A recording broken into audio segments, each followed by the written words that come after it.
हम लोग मुस्लिम नहीं होता है, हम लोग मालाम नहीं होता है, हम लोग सारा होता है। আমার বাবা সম্রাট হয়ে বলছি, আমার বাবা গৌর সরকার ৭১ সালে কবি গান গাইত, ৭১-এ কবি গান গাইত। কিন্তু এই ধারণা ৭১-এ পশ্চিম পাকিস্তানের মিলিটারি যারা বাঙালির বুকে হামলা চালালো, তারা তখন আর কবি কালী পূজাও হয় না, কবি গানও মানুষ দেয় না, দল দলে লোক ভারতে চলে যায়।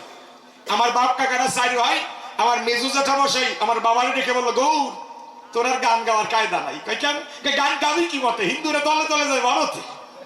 বাবা ডেকে দিল ধারণা, তাহলে এবার কবি গান গাবো না, মুসলমান বাড়ি এবার বাউল গান গাবো, বিচার বাউল গান, বিচার বাউল গান। ওই যে কাজল দেওয়ান, লতুন সরকার, আকলিমা ফাকলিমা তাকলিমা গায় না আগে, এখন তো বেহালা নিয়ে গায়, তখন হচ্ছে হারান্দা নিয়ে নিত। হারান্দা, বেহালা না, বেহালাটা এইভাবে বাজায় আর হারান্দাটা হচ্ছে নিশ্চিত বাজায়। তখন বাবা ভালো বাজাইতে পারতো না, সুরও বাঁধতে পারতো না, তা সুর না বাঁধলে বাজে কোন কায়দা, বুঝছেন বাবা? এই বেহালা গান গাইতো না, ওরে নাতি দিয়ে করলো রে সে তোন।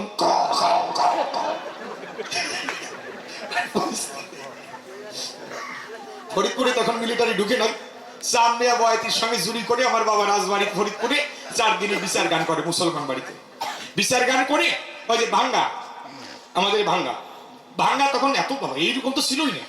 ভাঙ্গা আপনার মুরব্বী যারা যারা দেখেছেন যে 4 রাস্তার মোড়, ওর মাঝখানে একটা বকুল গাছ, তো ওই বকুল গাছ তলায় বসে আমার বাবা দলবলকে টাকা ভাগ করে দিচ্ছে। তখন তো খুচরো পয়সার ঝনঝনি, ঢুলিরে কয় টাকা দেবে, হারমোনিয়াম মাস্টারে কয় টাকা দেবে, এই সময় শব্দ শুনতেছে পট ফড়াস পট ফড়াস পট ফড়াস ছড়াছুম, পিছনে লক্ষ্য করে দেখে মিলিটারি 5 গাড়ি। তখন প্রাণ গেছে খাসা ছাড়ি।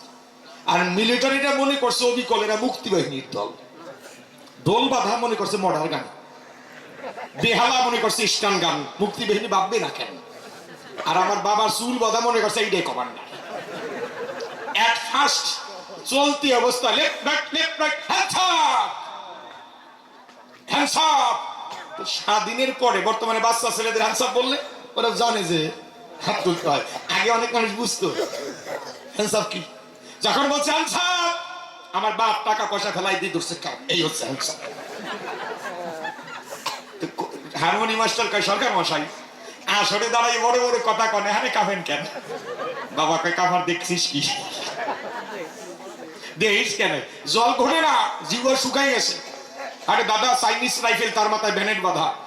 আমার বাবার এখানে ঢাকাই দিয়ে বলছে, বলিয়ে মুসলিম হ্যাঁ কি মালান হ্যাঁ, বলো মুসলিম না হিন্দু?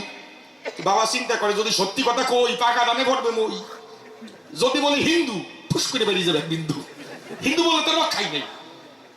অন্তর করে ধারণা, বলিয়ে মুসলিম হ্যাঁ কি মালান হ্যাঁ? বাবা চিন্তা করে হিন্দু বলা যাবে না, তো যদি বলি মুসলমান, তো জিজ্ঞেস করতে পারে হাদিস কোরআন কলমা বাতাও।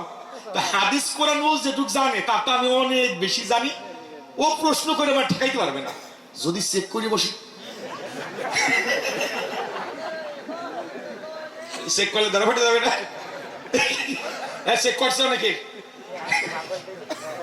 হ্যাঁ অনেকে চেক করছে, ধমক দিচ্ছে, বলিয়ে মুসলিম হ্যাঁ কি মালান হ্যাঁ? বাবা অন্তরে কটে ধারণা কি বেজাল, হিন্দু বলা যায় না, মুসলমান বলা যায় না, বেজাল কথা বানাইয়ে খাই, একটা বলবো যা করে মালিক সাই। বাবা বুদ্ধি পাকাচ্ছে, এমন সময় বলতেছি, বলিয়ে মুসলিম হ্যাঁ কি মালান হ্যাঁ?